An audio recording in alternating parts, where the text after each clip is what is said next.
नमस्कार फ्रेंड्स। पिछले video lecture के दौरान या पिछली 2-3 क्लासों से हम एप्रिडा प्लांट को स्टडी कर रहे हैं। वहाँ पर हमने एप्रिडा के प्लांट का क्लासिफिकेशन, उसका डिस्ट्रीब्यूशन, उसकी मॉर्फोलॉजी एंड उसकी एनाटॉमी को डिस्कस किया था। और हमने पिछले वीडियो लेक्चर के दौरान ही साइकस में रिप्रोडक्शन को भी स्टडी किया था। वहाँ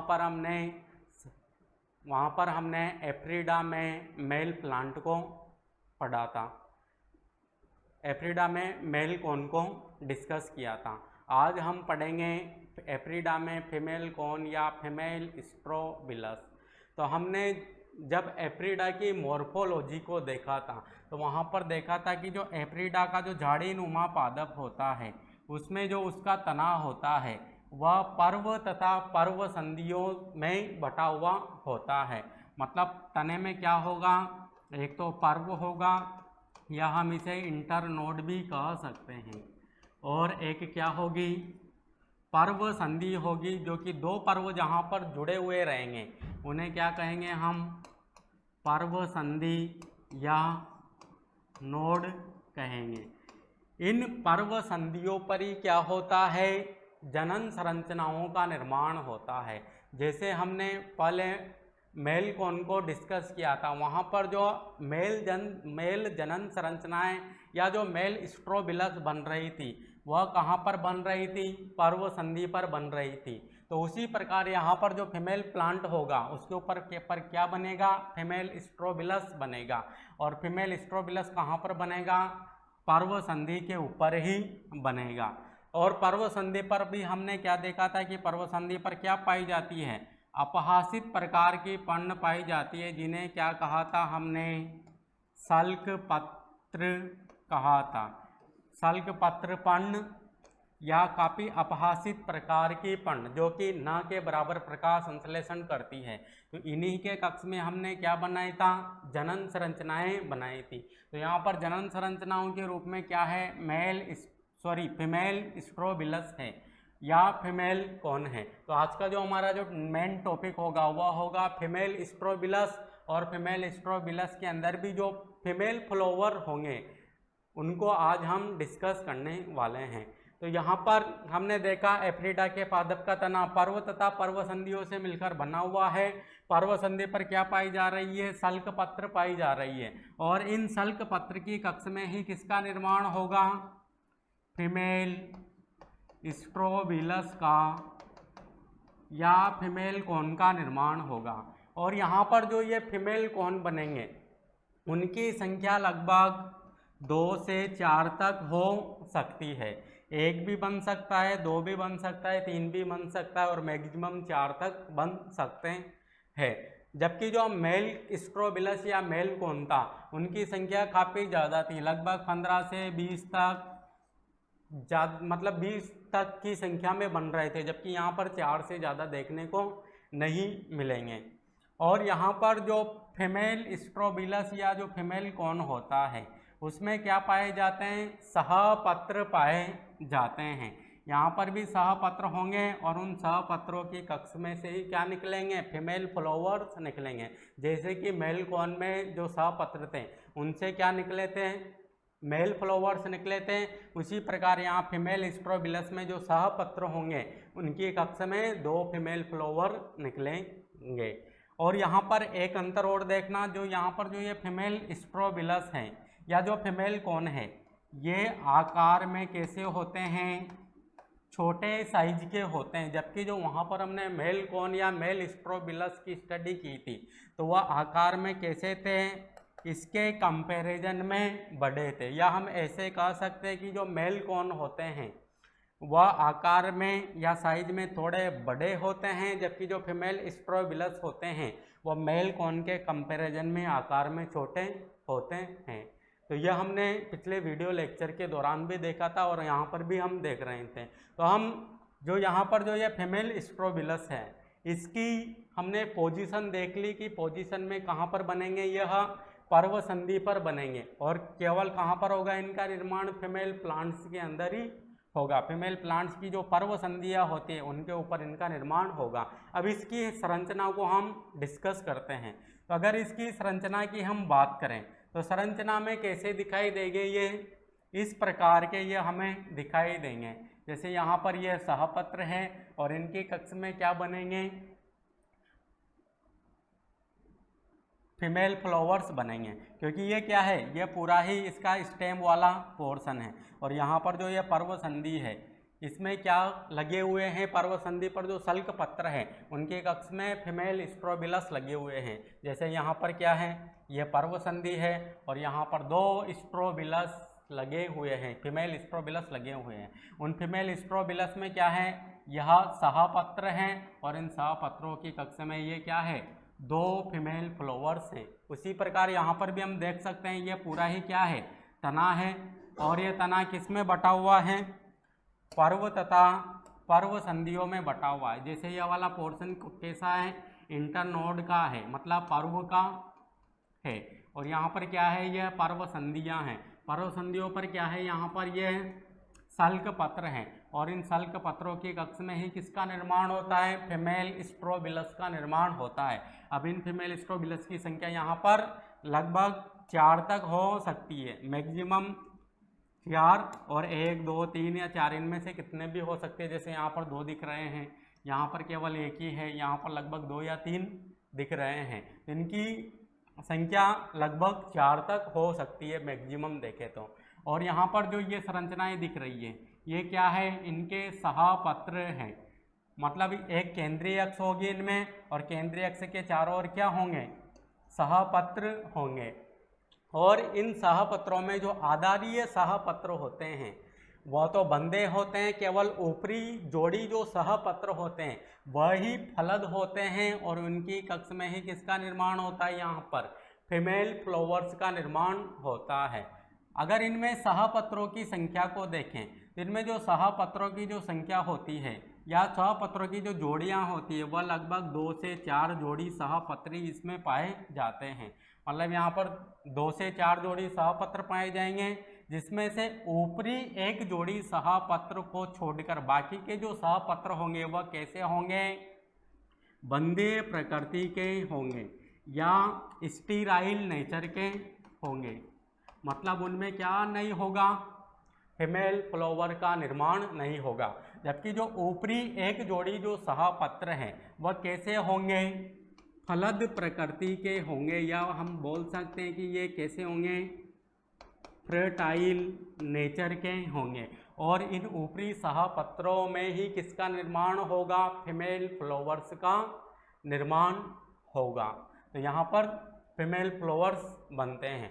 और जो यहाँ पर जो ये फीमेल फ्लावर्स बनेंगे वह फीमेल फ्लावर्स किस रूप में बनेंगे, यहाँ पर फीमेल फ्लावर्स में क्या पाया जाएगा, केवल बीजांड और उसका जो व्रंत होता है वही पाया जाएगा। मतलब बीजांड व्रंत और जो बीजांड होता है उसी को ही क्या कह देते हैं, हम यहाँ पर फीमेल फ्लावर्स कह देते हैं, क्योंकि यही मादा जनन संरचना होती है। इसी बीजांड के अंदर क्या बनेगी, स्त्रीधानी बनेगी जिसमें एग सेल रहेगी। तो यहाँ पर जो ये बीजांड होंगे इसको हम फीमेल फ्लावर्स या बीजांड को हम फीमेल फ्लावर्स भी कह सकते हैं, जो कि एक स्ट्रोबिलस में केवल इनका नंबर 2 ही होगा। और ये केवल ऊपरी जोड़ी जो सहपत्र है उनकी कक्ष में ही इनका निर्माण होगा। तो अगले डायग्राम की सहायता से इसको हम समझते हैं। तो यहाँ पर ये क्या है, फीमेल स्ट्रोबिलस है, इनमें जो ये संरचनाएं दिख रही है ये क्या है, इसके सहपत्र या ब्रैक्ट हैं।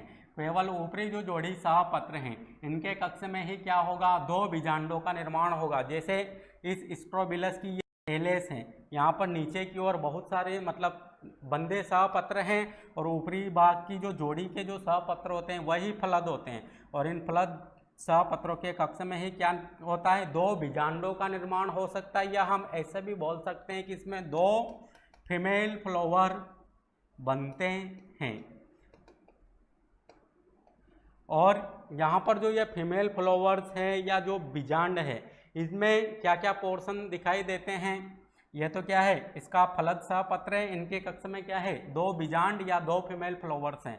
और उन फीमेल फ्लावर्स या बीजांड की हम संरचना की बात करें तो ये संरचना में कैसे दिखाई देते हैं, इस प्रकार की संरचना इनमें दिखाई देती हैं। बीजांड या फीमेल फ्लावर्स में क्या होगा, एक तो अध्यावरण होगा, एक बीजांड काय होगा, और केंद्र में क्या होगा, एक फीमेल गैमेटोफाइट या मादा एक मकोद्भिद होगा। तो प्रत्येक संरचना को हम पृथक पृथक देखते हैं। तो हमारा जो यहाँ से हम एक टॉपिक और बना सकते हैं, क्या बना सकते हैं वह, या तो हम बना सकते हैं कि बीजांड की संरचना या फीमेल फ्लावर्स की संरचना, क्योंकि ये पुष्प लाइक संरचना होती है, इसी कारण इसे फीमेल फ्लावर्स भी बोल दिया जाता है। तो अगर यहाँ पर हम बीजांड देखें तो ये बीजांड कैसा दिखाई दे रहा है, एकदम सीधा बीजांड है। इसे क्या बोलेंगे हम, ऑर्थोट्रोपस टाइप ऑफ बीजांड। मतलब इसका जो बीजांड द्वार है, इसका जो बीजांड काय वाला पोर्शन है और जो नीचे बीजांड व्रंत होगा वह कैसे हैं, 180 डिग्री एंगल पर या एक सीधी रेखा में है। तो यहाँ पर जो बीजांड होगा वह कैसा होगा, ऑर्थोट्रोपस प्रकार का होगा। और अगर हम इसके अध्यावरण को देखें तो बीजांड में जो अध्यावरण पाए जाते हैं, इसमें 2 अध्यावरण पाए जाते हैं। तो इस बीजांड को क्या कहा जाता है, बाइटेगमिक बीजांड या द्वि अध्यावरणीय बीजांड। तो जो एफेड्रा का जो बीजांड होता है वह कैसा होता है, ऑर्थोट्रोपस प्रकार का होता है, और इसमें विभिन्न संरचनाएं हमें दिखाई देते हैं। तो पहले हम बात करते हैं इसके अध्यावरण की, उसके बाद हम बात करेंगे इसके बीजांड काय की या इसके न्यूसेलस की, और उसके बाद हम बात करेंगे इसके मादा युग्मकोद्भिद की। तो अगर हम इसके अध्यावरण को देखें तो अध्यावरण की संख्या कितनी है, इसमें 2 है। तो ये बीजांड कैसा होगा, बाइटेगमिक प्रकार का होगा। इसमें 2 अध्यावरण होते हैं, एक तो आउटर इंटेग्यूमेंट और एक इनर इंटेग्यूमेंट, मतलब बाह्य अध्यावरण और आंतरिक अध्यावरण।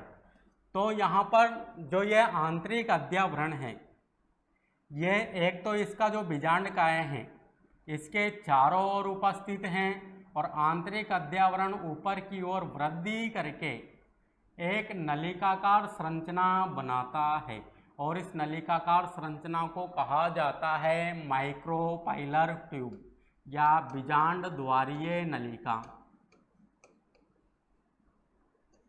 2 अध्यावरण है इसमें, एक तो इनर है एक आउटर है।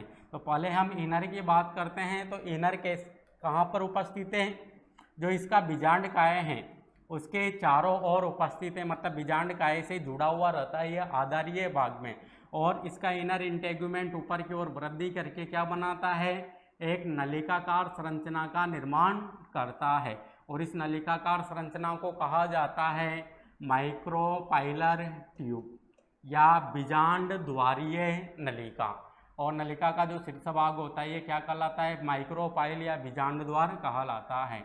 और यहाँ पर जो ये पोर्शन दिख रहा है ये क्या है, इसका पोलन चेंबर है। और पोलन चेंबर का निर्माण कैसे होता है मैंने पहले भी बताया है आपको, यह बीजांड काय की कुछ कोशिकाओं के विघटन के दौरान इसका निर्माण होता है। इसके बाद हम बात करते हैं आउटर इंटेग्यूमेंट की या बाह्य अध्यावरण की। तो इसका जो यह बाह्य अध्यावरण होता है ये बीजांड के बाहर की ओर उपस्थित होता है, और ये छोटा होता है। ये कैसा होगा, छोटा होगा और बीजांड के बाहर की ओर पाया जाएगा, जबकि जो आंतरिक होगा वह तो लंबी नलिकाकार संरचना का निर्माण कर देता है। इसके बाद हम देखते हैं, हमने अध्यावरण को देख लिया है, इसके बाद हम देखते हैं बीजांड काय। तो अगर बीजांड काय की बात करें तो प्रारंभिक अवस्था में जो ये बीजांड है इसके अंदर जो है फीमेल गैमेटोफाइट दिख रहा है, आर्किगोनियम या स्त्रीदानी दिख रही है, ये पहले इसमें कुछ भी नहीं होता, पहले क्या होता है इसमें बीजांडकाय होता है। मतलब जो यहाँ का जो ये पूरा ही पोर्शन है ये पेरेनकाइमेटस कोशिकाओं से मिलकर बना हुआ होता है, जिसे बीजांडकाय कहते हैं। परंतु बीजांडकाय की ही कुछ कोशिकाएं किसका निर्माण करती है, फीमेल गैमेटोफाइट का निर्माण करती है या मादा युग्मकोद्भिद का निर्माण करती है, जिसके कारण इसमें क्या होता है स्त्री धानियाँ भी बन जाएगी, भ्रूणकोश भी बन जाएगा। मतलब हम कह सकते हैं कि फीमेल गैमेटोफाइट का निर्माण हो जाएगा। और यहाँ पर जो ये फीमेल गैमेटोफाइट है इसकी जो ऊपरी कोशिका है वह विभेदित होकर किसका निर्माण करेगी, आर्किगोनियम या स्त्री धानियों का निर्माण करेगी, जिनकी संख्या यहाँ पर 2 से 3 तक हो सकती है। जबकि जो इसका यहाँ पर आधारीय भाग होता है वह किसका निर्माण करता है, भ्रूणकोश का निर्माण करता है, जो कि कैसा होता है, अगुणित प्रकृति का होता है। अब यहाँ पर जो ये स्त्री धानियाँ दिख रही है, इन स्त्री धानियों में काफ़ी लंबी नेक पाई जाती है। मतलब जो इनमें स्त्री धानियों में जो ये नेक पाई जा रही है ये 30 से 40 कोशिकीय लंबी होती है। मतलब जिम्नोस्पर्म में जो सबसे बड़ी नेक पाई जाती है स्त्री धानियों में वह किसमें पाई जाती है, एफ्रीडा की स्त्री धानियों में पाई जाती है। तो ये काफ़ी इम्पोर्टेंट विशेषता है इसकी एफ्रीडा के प्लांट की। मतलब स्त्री धानियों में जो सबसे लंबी ग्रीवा या नेक पाई जाती है।